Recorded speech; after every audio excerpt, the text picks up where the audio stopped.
এখানে যে বিগ্রহ দেখছেন এই বিগ্রহ কিন্তু সম্পূর্ণ অন্য রকম ভাবে তৈরি করা, দেয়ালের মধ্যে মানে দেয়াল কেটে এভাবে বেদি তৈরি করে বিগ্রহ বসানো। এই বাবার অনেক অলৌকিক ঘটনা রয়েছে।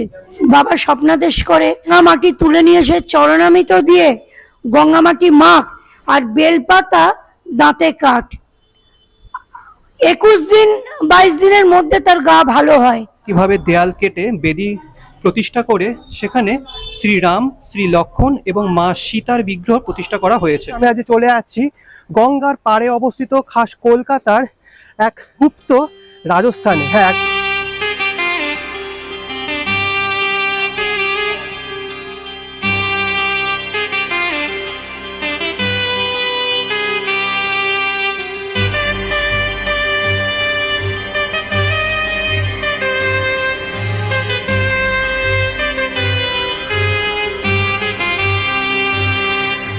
নমস্কার বন্ধুগণ, কেমন আছেন আপনারা? আশা করি ভালো আছেন। আজ শ্রাবণ মাসের তৃতীয় সোমবার, আর তৃতীয় সোমবার উপলক্ষে আমি আজ চলে যাচ্ছি গঙ্গার পাড়ে অবস্থিত খাস কলকাতার গুপ্ত রাজস্থানে। হ্যাঁ, একদম ঠিক শুনেছেন।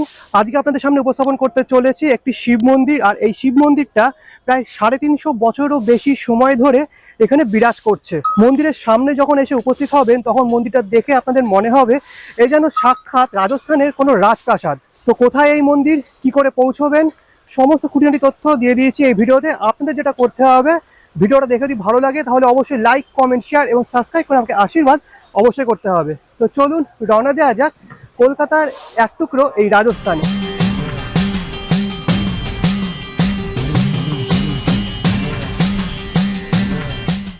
তো আজকের গন্তব্যস্থল কলকাতার আহিরিটোলা।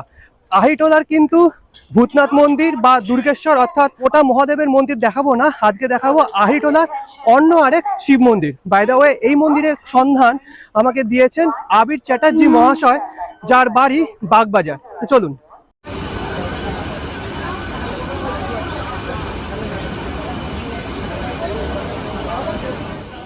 তো আমি এখন দাঁড়িয়ে আছি শোভাবাজার মেট্রো স্টেশনের 1 নম্বর গেটের ঠিক সামনে। এই জায়গাটা হলো একটা চৌমাথা। ডান দিকে যদি চান তাহলে পড়বে হাতিবাগানের দিকে, আর বাঁদিকে এই যে রাস্তা চলে গেল, এই রাস্তাটা চলে গেল আহিরিটোলার দিকে। এখান থেকে আপনি অনেক অটো পেয়ে যাবেন, অটো করে চলে যেতে পারেন আহিরিটোলা ঘাট। এই ঘাটের কাছেই এই মন্দিরটি অবস্থিত। ঠিক আছে, এই সামনে রয়েছে শোভাবাজার মেট্রো স্টেশনের 1 নম্বর গেট। তো চলুন এখান দিয়ে যাওয়া যাক। আর এদিকেই পড়বে আহিরিটোলার যে পুজোগুলো হয়, বড় বড় পুজো, সেইগুলো। চলুন। যাওয়ার সময় এই যে বড় জায়গাটা দেখছেন প্যান্ডেল করা হচ্ছে, এটি কিন্তু এই অঞ্চলের সব থেকে বড় পুজো, যেটি হলো আহিরিটোলা সর্বজনীনের পুজো। আর কদিন পর থেকে এই দুর্গাপুজোর সিরিজটা শুরু করব, তখন আপনাদের ভালো করে দেখিয়ে দেবো। তো এর ঠিক পাশে এই যে রাস্তাটা চলে গেল, এই রাস্তা দিয়ে আমাদের যেতে হবে। একই শ্রাবণের তৃতীয় সোমবার, বৃষ্টিও হচ্ছে, আর তার মধ্যে আমি চলে এসেছি আহিরিটোলা ঘাট। এবার দেখিয়ে দিই এখান থেকে আপনারা কি করে যাবেন এই আজকের গন্তব্যস্থলে। চলুন। তো এটি হলো আহিরিটোলা ঘাট, পাশে রয়েছে গঙ্গা, আর গঙ্গার পাড়ে রয়েছে নতুন মন্দির, এই যে যেখানে কলকাতা বা হাওড়ার সব থেকে বড় শিব মূর্তি এখানে বিরাজ করছে। তো এই হলো আহিরিটোলা ঘাট। সামনে এই যে রাস্তাটা দেখতে পাচ্ছেন, এটি হলো স্ট্যান্ড রোড। এর ঠিক পাশেই রয়েছে শোভাবাজার রেল স্টেশন, আর ডান দিকে যদি চলে যান কিছু দূর গেলেই পড়বে ঐতিহ্যবাহী প্রাচীন ভূতনাথ মন্দির। আমাদের যেতে হবে এই রেল লাইন পার করে। চলুন। তো যেমনটা বললাম, সামনেই রয়েছে শোভাবাজার আহিরিটোলা রেল স্টেশন। এটি হচ্ছে রেল গেট। এই গেট পার করে যে রাস্তাটা পড়বে এটির নাম হলো মহর্ষি দেবেন্দ্রনাথ রোড বা আহিরিটোলা স্ট্রিট। তো এই রেল গেট পার করে যে রাস্তাটা দেখছেন এটি হলো আহিরিটোলা স্ট্রিট। এবার এই যে রেল গেট দেখছেন, এই রেল গেটের সোজাসুজি একটা রাস্তা আছে, এই রাস্তায় আমাদের ধরতে হবে। এই যে হলুদ বাড়িটা রয়েছে, এটিকে আপনি ল্যান্ডমার্ক হিসেবে চিহ্নিত করতে পারেন। এখান দিয়ে সোজা এগিয়ে যাব, 3-4 পা হাঁটলেই সামনেই মন্দিরটি। তো ফাইনালি পৌঁছে গেছি আজকের গন্তব্যস্থল, অর্থাৎ আহিরিটোলাতে অবস্থিত 300 বছরেরও বেশি প্রাচীন শিব মন্দির।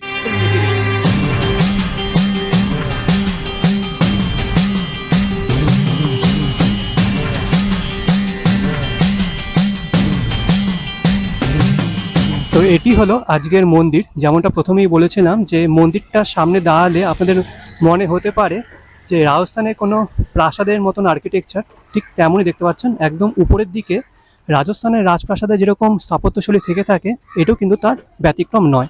বলতে পারেন রাজস্থানের স্থাপত্যশৈলী এবং বাংলার নিজস্ব মন্দির স্থাপত্যশৈলীর মেলবন্ধনে এই মন্দিরটি গড়ে উঠেছে।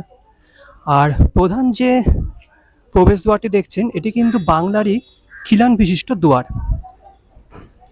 আর দূর থেকে দেখে হয়তো মনে হতে পারে দুদিকে দুটি লাইট পোস্ট রয়েছে, বাট না, এটা কিন্তু পিলার। ঠিক আছে, তো চলুন, ভিতরে বেশ লাইট দিয়ে সাজানো হয়েছে, ভিতরে প্রবেশ করা যাক।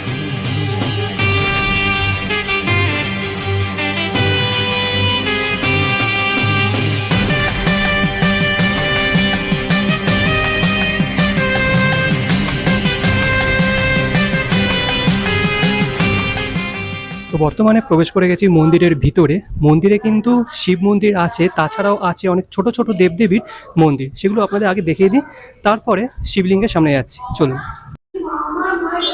প্রবেশদ্বার দিয়ে প্রবেশ করে একদম সোজাসুজি আপনি দর্শন করতে পারবেন শিব মন্দিরে থাকা শিবলিঙ্গ।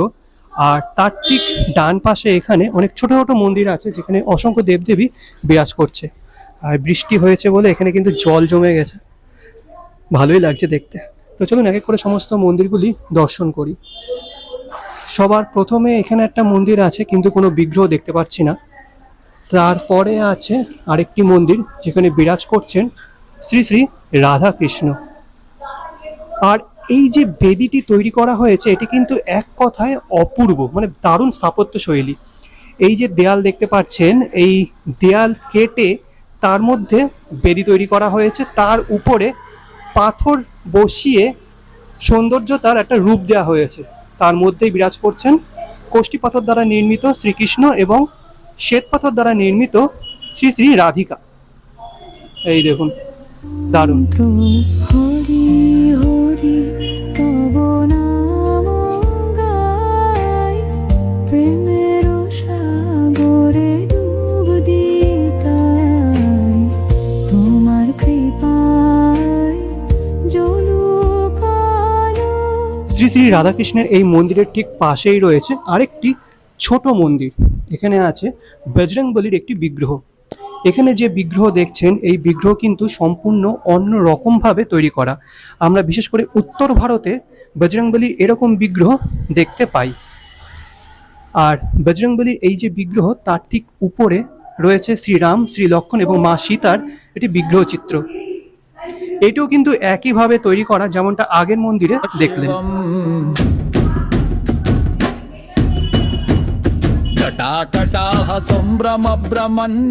বজরংবলীর এই মন্দিরের ঠিক পাশে রয়েছে আরও একটি ছোট মন্দির, যেখানে বিরাজ করছেন শ্রীরাম, শ্রী লক্ষ্মণ এবং মা সীতা। আচ্ছা, এই যে ছোট ছোট মন্দিরগুলো দেখছেন, এই মন্দিরের ভিতরে যে বেদিগুলো তৈরি করা না, সেটি কিন্তু দেখতে দারুণ লাগছে। মানে সচরাচর এরকম দেখা যায় না যে দেয়ালের মধ্যে, মানে দেয়াল কেটে এভাবে বেদি তৈরি করে বিগ্রহ বসানো।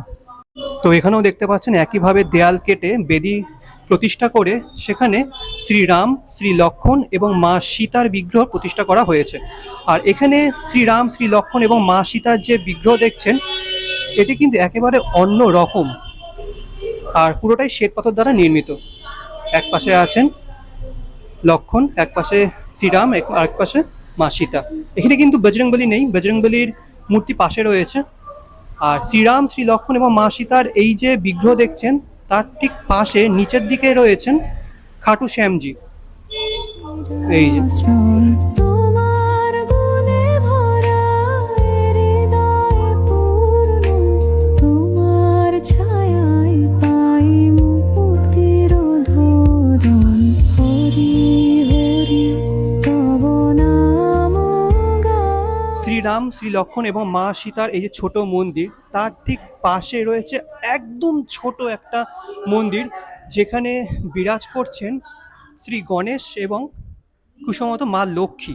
আসলে মা লক্ষ্মী এবং গণেশ ঠাকুর এমন সাজসজ্জায় সজ্জিত, তার উপর সিঁদুর পরানো রয়েছে, সেটা ঠিক বোঝা যাচ্ছে না। কুসুমত ইনি মা লক্ষ্মী হবেন। এই দেখুন। আর এ পাশে রয়েছেন সিদ্ধিদাতা গণেশ ঠাকুর। কিন্তু উপরের দিকে লেখা রয়েছে ঋদ্ধি সিদ্ধি, তো এবারটা বুঝলাম না আমি। তো যাই হোক, বেশ সুন্দর। আমি এই হালদার বাড়ির মানে আগের জেনারেশন দীপক কুমার হালদার, তার ছোট মেয়ে, একমাত্র মেয়ে, আর আমার দাদা রয়েছে, ছেলে অজয় হালদার। এখন উপস্থিত বর্তমানে আমরাই এই মন্দির দেখাশোনা করি। আমাদের যা দু একজন বংশধর রয়েছে, ওরা আর এখন আসতে পারে না, সব দায়িত্বই আমাদের ওপরে।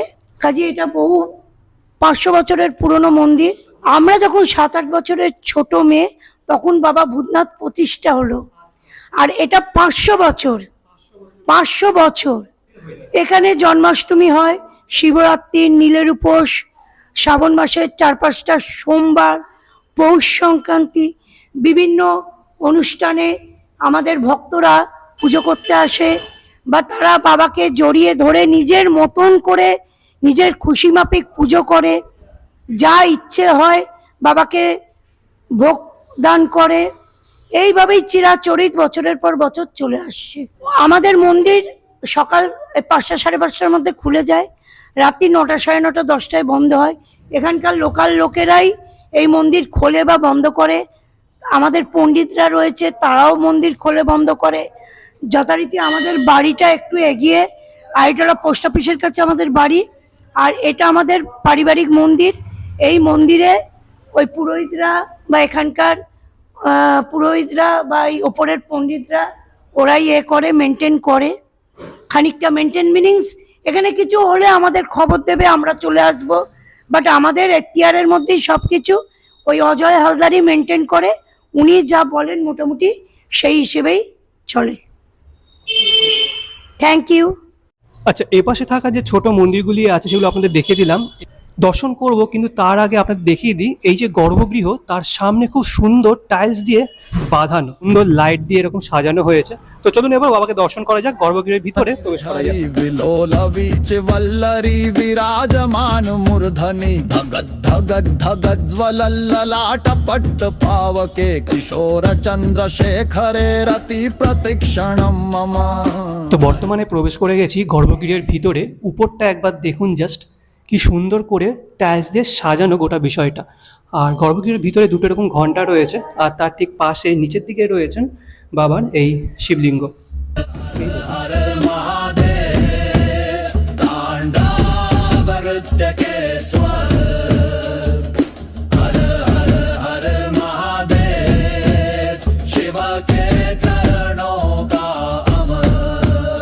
धराधरेन्द्र नंदिनी विलास बंधु बंधुर स्फुरद्दिगंत संतति प्रमोदमान मानसे कृपा कटाक्ष धोरणी निरुद्ध दुर्धरापदि क्वचित् दिगंबरे मनो विनोद में तु वस्तुनि तपः प्रचंड भीषणं गगनमस्तके स्थित। এই যে রাধা গোবিন্দ বৃন্দাবন থেকে আনা, ইয়েস, রাম সীতা লক্ষ্মণ শঙ্করমোচন রামেশ্বরের পরপর প্রতিষ্ঠা হয়েছে। হ্যাঁ, এই বাবার অনেক অলৌকিক ঘটনা রয়েছে। যেমন একটা দুটো ঘটনা আমি শেয়ার করছি। এই মন্দির পাড়ার একজনের গায়ে খুব ঘায়ের মতন হয়েছিল, যথারীতি ডাক্তার মানে সারাতে পারেনি, ফেলিওর। তখন সে তারকেশ্বরে গিয়ে হত্যে দেয়। হত্যে দিতে বাবা স্বপ্নাদেশ করে, আমি তো পাড়াতেই বসে আছি, আমাকে বিশ্বাস নেই, যা চলে যা। গঙ্গা মাটি তুলে নিয়ে এসে চরণামৃত দিয়ে গঙ্গা মাটি মাখ আর বেলপাতা দাঁতে কাট। 21 দিন 22 দিনের মধ্যে তার গা ভালো হয়। যথারীতি সে ওই রূপোর জয়ঢাক, রূপোর বিশাল ওই সাপের মতন হয়েছিল, সাপ দিয়ে বাবাকে সন্তুষ্ট করে পুজো দেয়। আগে আমাদের মন্দির বাড়িতে কেউ মাছ মাংস, মন্দির বাড়িতে এখানকার ভোগ হতেই ভোগই খেত। মাছ মাংস ইচ্ছে হলে বাইরে খেয়ে ঢুকবে, বাড়িতে ভোগ ছাড়া আর কিছু খাওয়া যাবে না। এরমভাবে বাবার অনেক অলৌকিক ঘটনা, আরও অনেক ঘটনা রয়েছে যথারীতি। এরমভাবেই এই 500 বছরের পুরনো মন্দির আজও বাবা ধরে রেখেছে, আজও আমাদের আনছে, আমরা আসছি। জানি না বাবার দয়ার কতদিন আসতে পারবো। তো বলে রাখি, এই মন্দিরটা কিন্তু একটা বাড়ির মন্দির, আর এই এলাকাবাসীর কাছে হালদারদের শিব মন্দির নামেই পরিচিত। শিব মন্দির সবার প্রথমে প্রতিষ্ঠিত হয়েছিল এবং আস্তে আস্তে বাকি মন্দিরগুলো প্রতিষ্ঠিত হয়। তো কেমন লাগলো আহিরটলাতে অবস্থিত 500 বছর প্রাচীন এই শিব মন্দির অবশ্যই কমেন্ট বক্সে কমেন্ট করে জানাবেন। যদি ভালো লেগে থাকে তাহলে অবশ্যই লাইক, কমেন্ট, শেয়ার এবং সাবস্ক্রাইব করতে ভুলবেন না। দেখা হচ্ছে পরবর্তী কোনো এক মন্দিরের ভিডিওতে। আনটিল দেন ভালো থাকবেন, সুস্থ থাকবেন। আজকের জন্য বিদায়।